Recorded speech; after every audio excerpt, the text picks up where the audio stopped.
Wesh la famille, les maths nouvelle génération, avec qui? Avec Zakaria. Bon, que tu sois fort ou un cancre en maths, ici, on s'en fout, c'est les maths pour tous.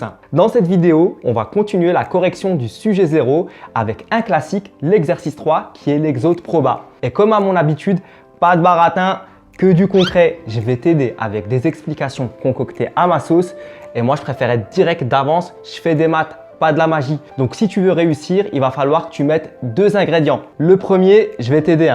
J'ai donné une bonne explication, des clés pour que tu puisses comprendre directement et aller tout de suite à l'essentiel.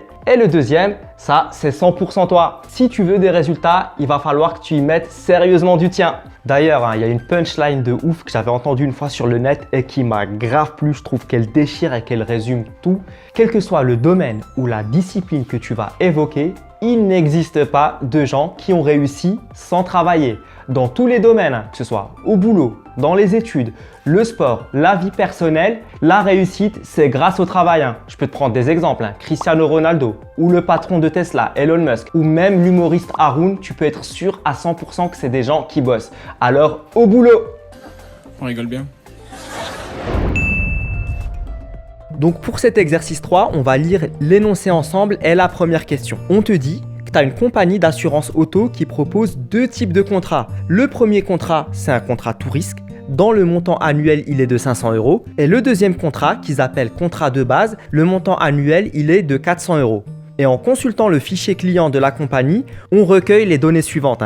On te dit, premièrement, 60% des clients possédant un véhicule récent, c'est-à-dire moins de 5 ans, et les autres clients ont un véhicule ancien. Deuxièmement, on te dit, parmi les clients possédant un véhicule récent, tu en as 70% qui ont souscrit à un contrat tout risque. Et troisièmement, parmi les clients possédant un véhicule ancien, tu en as 50% qui ont souscrit au contrat également tout risque. Et on te fait un rappel, on te dit que de manière générale, la probabilité d'un événement grand A va être notée P de A. Et son événement contraire va être noté A bar. Et on note les événements suivants. On te dit que grand R, c'est l'événement, le client possède un véhicule récent. Et grand T, c'est l'événement, le client a souscrit au contrat tout risque. Et on te dit aussi que grand X va être la variable aléatoire qui donne le montant du contrat souscrit par client. Donc première question, recopier et compléter l'arbre pondéré de probabilité traduisant les données de l'exercice. Bon, déjà pour moi, avant de commencer un exode proba, je dis toujours que c'est un mélange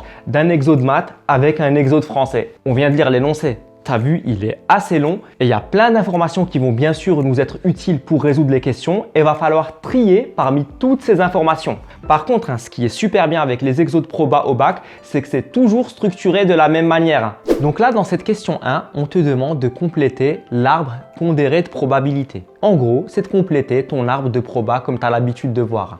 Et tu me connais, tu sais que je déteste commencer quoi que ce soit sans comprendre ce que je fais et pourquoi je le fais. Et d'ailleurs, je sais pas pour toi, mais moi quand j'étais à ta place et qu'on corrigeait un exo avec la prof, et s'il fallait le refaire et qu'on y était allé tête baissée dans la correction, pour moi, c'était impossible. Et je te raconte même pas, même si c'est le même chapitre, si juste l'énoncé on le changeait et qu'on gardait les mêmes questions, c'était impossible à refaire. Pour moi, c'était la mer Noire. C'est la mer Noire. Donc là, premièrement, on va essayer de comprendre ce qu'on fait.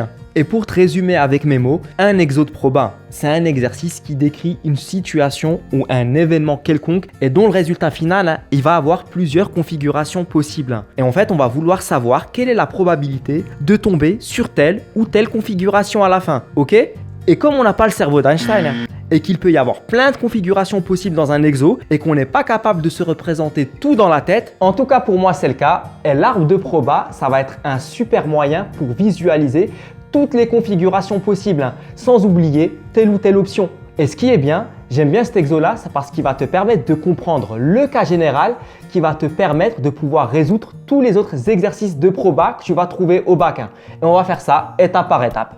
Dans l'énoncé, on te dit que tu as un automobiliste qui a soit une automobile récente, donc c'est l'événement grand R, ou une voiture ancienne, qui est l'événement contraire, qui va être noté R bar. Et ça, on va le mettre au premier étage de l'arbre, pour le grand R ici, et le grand R bar ici.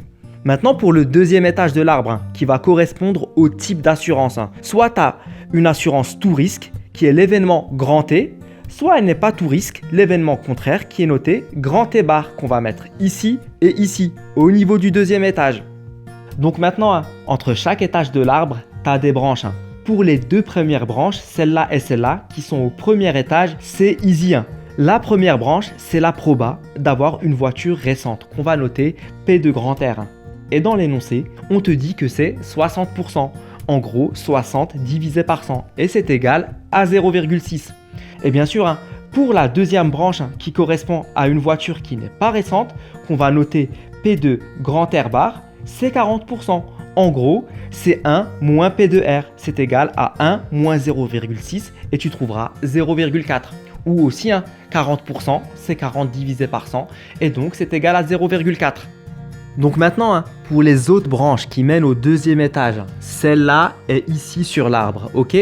En fait, elles vont correspondre à la probabilité de l'événement que tu es en train de calculer. Et on sait que cet événement-là, il dépend de ce qui s'est passé avant. En gros, si tu as une voiture récente ou pas.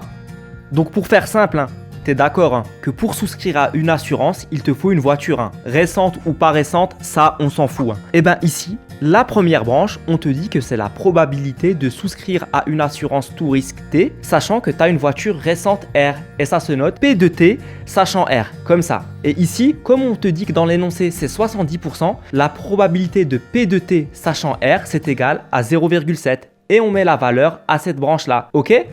Même raisonnement pour la deuxième branche. En fait, c'est la proba d'avoir une assurance qui n'est pas tout risque, T bar, sachant que ta voiture est récente, R. Et ça se note P de T bar, sachant R. Et donc, c'est égal à 1 moins P de T, sachant R, c'est égal à 1 moins 0,7, c'est égal à 0,3. Et donc, logiquement, de la même manière, tu vas pouvoir calculer la probabilité P de T, sachant R bar. C'est égal à 50% dans l'énoncé.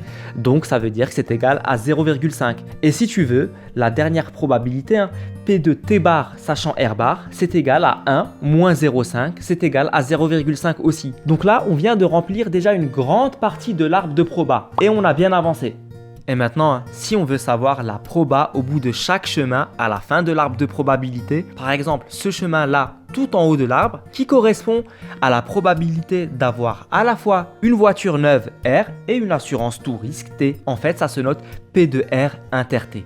Ok? Et très simplement, en fait, avec un schéma que tu as dû voir 1000 fois, ça correspond à l'intersection entre le cercle voiture récente et le cercle assurance tout risque. Et donc, P de R inter T, c'est le produit de la première branche qui est P de R et de la deuxième branche qui est P de T, sachant R. Et au final, P de R inter T, c'est égal à P de R fois P de T, sachant R. C'est égal à 0,6 fois 0,7 et c'est égal à 0,42. Et cette formule-là qu'on vient de retrouver sur l'arbre, à la base, c'est une formule qu'il faut apprendre par cœur. Mais comme tu as compris la construction de l'arbre et tu sais comment la retrouver et tu sais à quoi ça correspond, ben, tu n'as plus besoin de l'apprendre par cœur. Et ça, c'est good. Donc maintenant, de la même manière, on va pouvoir calculer les valeurs au bout de chaque branche de l'arbre.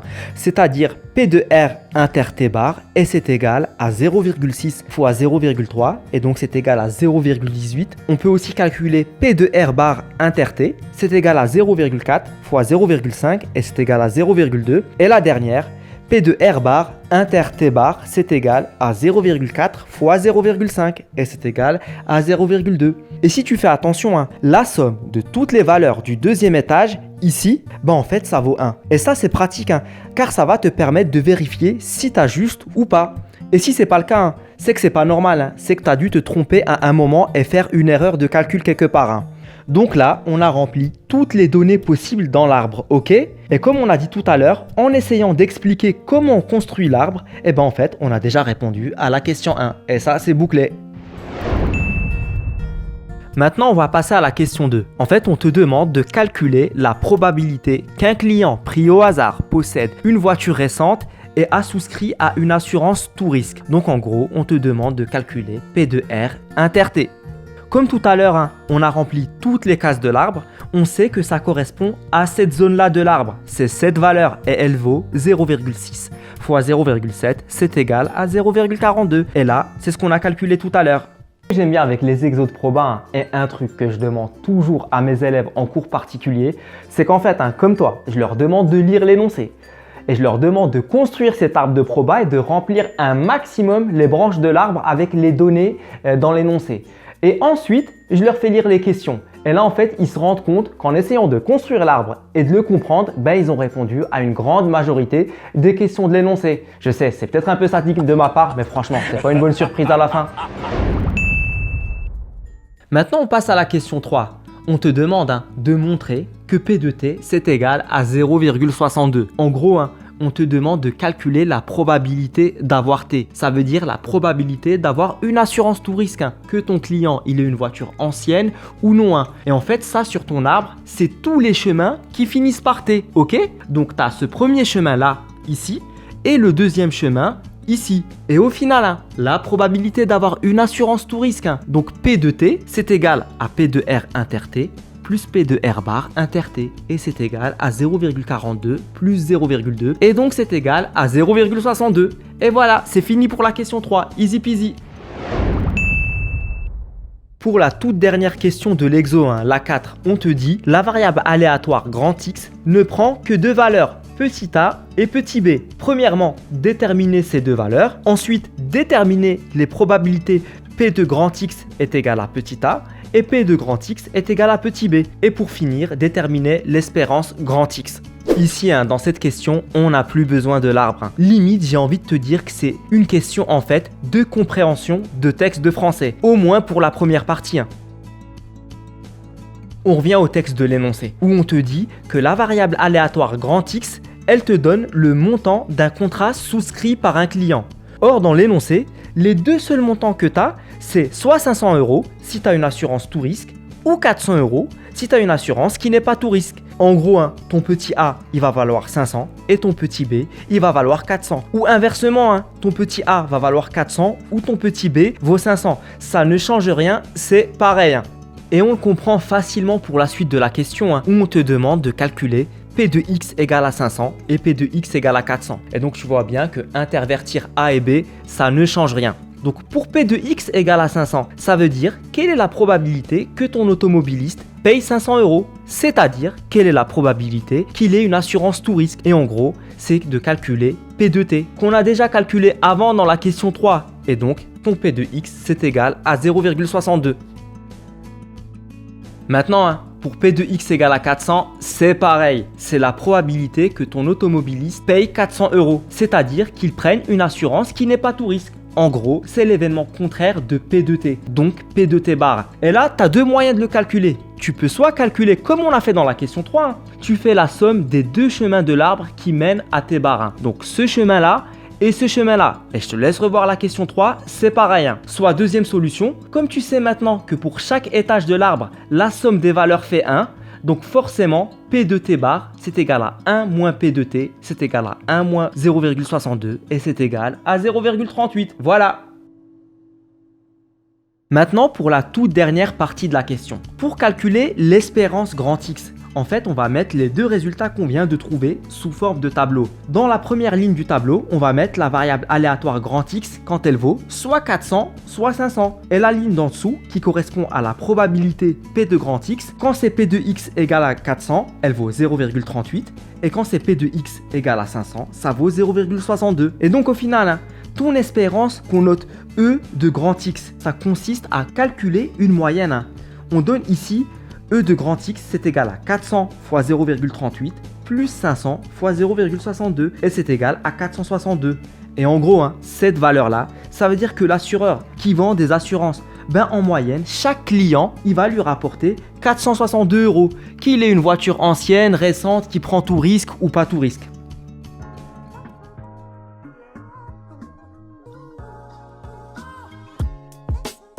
Ben voilà, on vient de finir toutes les questions de l'exo. Bravo à toi d'avoir fait cet effort pour toi. C'est encore un pas que tu viens de faire de plus vers ta progression au bac. Et si tu es là, c'est que sans doute tu as le bon mindset et je veux que tu le gardes toujours. Et c'est pas grave si tu n'as pas tout compris du premier coup. J'ai même envie de te dire, c'est normal, on avance chacun à son rythme. Il n'y a pas de comparaison à avoir avec d'autres qui avancent avec un pas plus rapide que d'autres. Non, ton pas, c'est ton pas. Et tu revisionnes la vidéo à ton rythme. Et tu sais, chaque voyage, chaque aventure, ça commence toujours par un premier pas. Alors que ton pas, il dure une semaine, un mois ou un an, ça c'est pas grave. Ce qui est important, c'est pas le temps que tu vas mettre pour comprendre les choses, mais c'est de comprendre les choses. Et tout le processus que tu es en train de faire, de compréhension et d'appréhension, tout ce chemin-là, c'est ça qui va faire que tu vas te souvenir de comment résoudre ce type d'exo et que tu vas réussir. Pour finir, Aristote disait « l'improbable a toutes les chances de se produire ». Et donc pour la petite histoire, la théorie des probabilités, sa date de naissance, elle est bien connue. C'est en 1654 que tu as deux mathématiciens célèbres, Pascal Blaise et Pierre de Fermat, qui ont décidé de se pencher sur des problèmes de proba pour résoudre des situations liées au jeu de hasard ou au pari de l'argent. Et en fait, à l'époque, ils appelaient ça la géométrie du hasard. Et ils ont mis en place des méthodes de résolution bien inédites. Pour ceux qui les maîtrisaient, ça leur donnait un avantage de ouf au jeu par rapport à ceux qui ne les maîtrisaient pas. Et tout ça, les casinos, ils le savent très bien. D'ailleurs, ils se méfient comme de la peste des gens qui calculent les cartes au jeu comme au jeu du blackjack. En fait, ces joueurs, qu'est-ce qu'ils font? Dans leur tête, simplement, ils font des calculs de proba et de statistiques. Alors, ce n'est pas interdit par la loi. Par contre, les casinos, ils ont décidé de réagir. Ils ont décidé de mettre à toutes les tables de jeu des caméras pour filmer les gens qui comptent les cartes et ceux qui ne comptent pas les cartes. Et tu peux très bien te faire refuser l'entrée au casino, même si tu es majeur. Et d'ailleurs, il y a un film qui retrace très bien toute cette histoire-là. Il s'appelle Las Vegas 21. C'est basé sur une histoire vraie et ça raconte l'histoire d'un étudiant du MIT qui a décidé de berner les casinos au blackjack pour pouvoir payer son inscription à Harvard. Bon, j'ai juste envie de finir. Si toi aussi, comme Jamel Debbouze, tu fais partie des gens à qui on a dit tu n'as aucune chance de réussir, ben j'ai envie de te dire, saisis-la. Arrête. Écoute-moi bien. T'as aucune chance. Alors saisis-la. Voilà, c'est fini pour moi. On a bien bossé. J'ai bien mérité d'aller prendre mon thé dans le jardin à l'ombre tranquillement. Allez, ciao!